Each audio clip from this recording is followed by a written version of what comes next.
We scroll past strangers every day, but what if their stories could change the way we see the world and ourselves? Storyteller Hunter Prosper has built a massive social media following by capturing honest, human moments from people he's only just met. Now he's gathered those powerful encounters in his new book, offering a reminder that no one is truly ordinary. He joins me now. Hunter, I am so excited to talk to you today. I'm so happy to be here. Thank you for being here. So we will talk about the book, but we started this with videos. Yeah. How did this all start?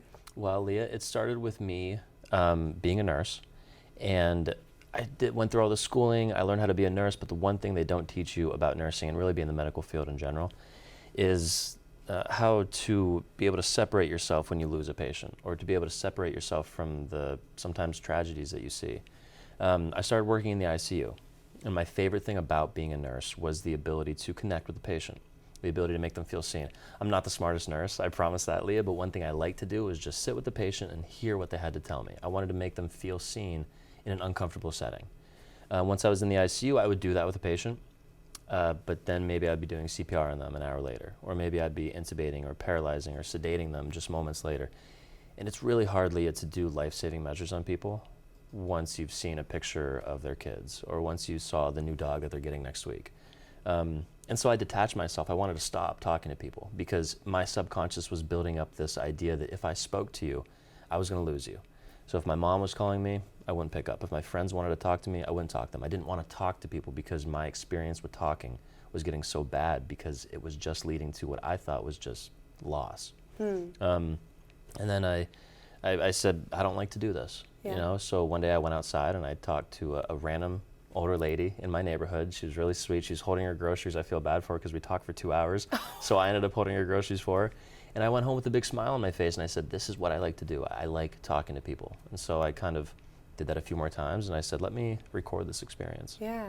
Now So here I am. you took that personal experience and you transitioned to capturing those conversations and documenting them. Yeah. And now that's what you do. Now that's what I do. And it's fun because it's really almost like a selfish endeavor. Like I do it because I needed help.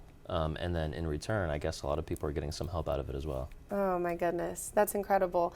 And you have so many stories that you capture, and you do it on video, and now we've transitioned to this book, Stories from a Stranger. Are there any that stand out to you? Are they all special?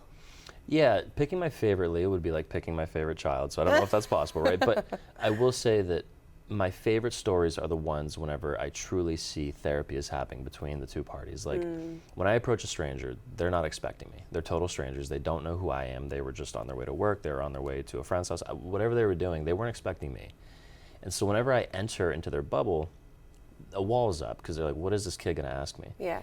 And then whenever the conversation starts facilitating, and then you can see their eyes lighten up and you can see they're like, I don't want to leave this moment. I want to be here with you and talk. And that's why most, if not all of my conversations, an hour to 3 hours long. These poor people on the street, they're trying to get someone and now they're just like, I want to talk to this kid for a couple hours about my life. That's incredible. And I want to bring up an example, just one of the many. Yeah. This is a sister talking to you about her brother. Let's take a listen. Is there somebody you still think about? I'm gonna start crying. That would be my brother Drew. It was so confusing. I felt like I wasn't enough to keep him here, you know? But it's not personal. Their thoughts were too loud. What he was going through, I'm grateful I will never understand. You couldn't be mad at him, like the second he smiled, you know what I mean? Oh my God. I miss him so much. Oh my goodness. So Yeah. her brother.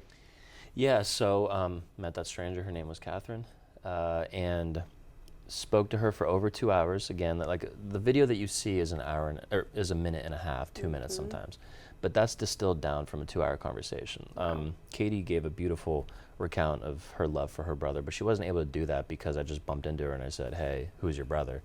It led with idle conversation, and then it got more and more and built up to where she felt comfortable enough to share that with me. And at the end of the video, we didn't show it, but she hugs me, and she says that she hasn't spoken about her brother since he had passed like that. And it's moments like that that make this feel like it's not just worth it, but it's like a calling. Wow. How do you start those conversations? Because they obviously end with connection and end heavy. How do you walk up to someone and say, this is what I do, here we go? Yeah, Leah, I still get so nervous. I've spoken to thousands of people, and still to this day, I sometimes have to psych myself into saying, just do it, Hunter, just walk up to this person. But I want to make sure that I'm not like soliciting them. So it has to feel very organic. I really don't like the man on the street interviews whenever they kind of just walk up with the camera and they're like, yo, do something, like they're trying to get a response. What I do is, and this is why it takes so long to do these videos, but I will pick a sidewalk, I'll take that sidewalk, I'll pick a direction and I'll walk. And if someone crosses my path and they look at me and nod their head or smile, like you know how you do that when you pass someone, kind of like the nod of approval, I see you. If they do that, then I say, okay, maybe this person will be willing to talk to me. So then I look at them, I say, hey, my name's Hunter, and they're like, oh, hi. And I do this weird thing where I interview strangers, I ask them deep questions. Can I ask you a question? Yeah, sure. And then I still don't, I record with my camera, with my cell phone. And so I still don't have it out. I'm talking to them idly, and then finally, like I pull the cell phone out, and I think because our cell phones are almost like, for better or for worse, they're like an extension of us now. Glued to your hand. They're glued to our hands. So when I do have it out, it's like this, and I don't even think the person really notices it. It would be one thing if it was like a giant camera with like a boomstick and like lighting stuff. It's like, it's really just my cell phone, and I think after about 30 seconds, they forget it's there anyway. So I want it to feel as organic as possible because I know that this is an otherwise inorganic How often conversation. do people say no? No, thank you, I don't want to speak. It's rare. Okay. But if it happens once, I remember that for the rest of my life, and that's what makes me so nervous. But honestly, I would say 9 times out of 10 they say yes. And when they say no, it's really because maybe they don't like the way they look today, or they just are rushed on the way somewhere. It's without exception never a rude no. Right. And I could never take offense to it anyway because I'm the one walking up to the stranger. Well, and what I love about what you do is I think so many times in today's society, we do just put up a wall, and the Seattle freeze is a thing here. You don't smile at people. You don't assume a stranger could be a friend or you would have a connection with. So what you're doing is just so beautiful. I want to talk about the book. You have it separated into section by question. And that's how you do your videos as well. Yes. So what are the different questions, and how did you pull it from video, which is such a different medium than writing? Yeah, all the questions are birthed from when I was a nurse. So these questions that I ask are the same exact questions that I ask my patients in the hospital. And I learned these questions and saw that they worked through trial and error, right? So I have, in the ICU, you have 2 patients and you're with them for 13 hours a day and for 3 to 4 to 5 times a week, depending on how much you pick up.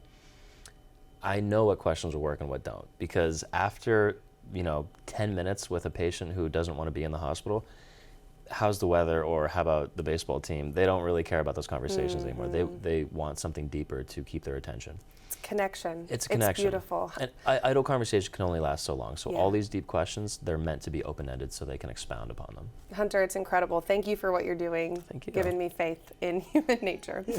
Hunter will be at Third Place Books tonight. If you want to come meet him in Lake Forest Park at 7 p.m., the event is free with a reservation.